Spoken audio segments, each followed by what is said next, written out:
Bonjour, dans la série des Die Fleurs, je vous invite à découvrir la création d'Hortensia. Comme j'aime ces fleurs, elles sont le symbole de mon enfance en Côte d'Ivoire ou de vacances en Bretagne.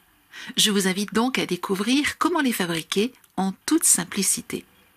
Je ne vous montre pas l'utilisation des machines de découpe car je l'ai fait dans une première vidéo. Je vous laisse donc la découvrir. Il suffit de découper les petites fleurs. L'avantage du die est de permettre de découper plusieurs fleurs à la fois. Découper aussi les feuilles dans du papier vert. Je prépare un mélange de peinture avec pas mal d'eau, du mauve, du bleu et du rose. Je trempe chaque petite fleur dans l'eau colorée, parfois uniquement dans l'eau mauve, ou bleue, ou rose, parfois en mettant la fleur dans les autres couleurs. C'est rapide, pas besoin de peindre et j'obtiens ainsi des fleurs aux couleurs pastel. Cette couleur est aussi obtenue parce que je pose les fleurs mouillées sur un papier absorbant avant de les laisser sécher sur du papier sulfurisé. Je fais un nouveau mélange, cette fois-ci avec du vert, et je rajoute une goutte de vert clair au centre des fleurs. Je découpe et galbe 2 cœurs de fleurs.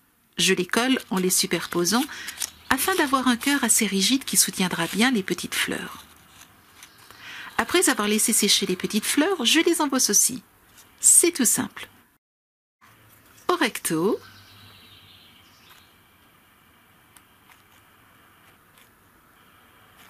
je retourne et marque le centre de la fleur au verso.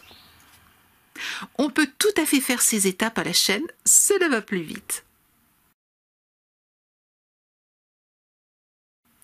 Si vous désirez peaufiner vos fleurs, vous pouvez rajouter une goutte de peinture relief au centre.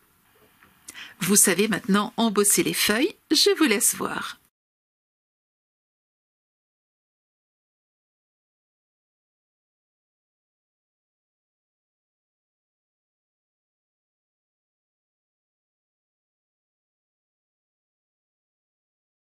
Collez les petites fleurs autour de la base.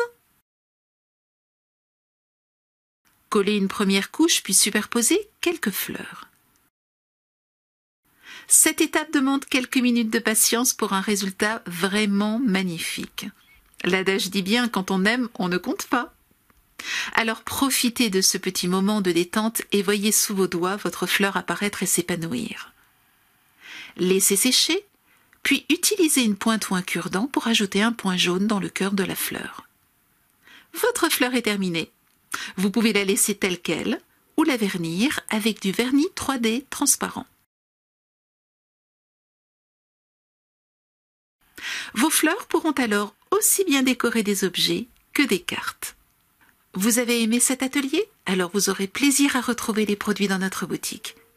À très bientôt. Au revoir.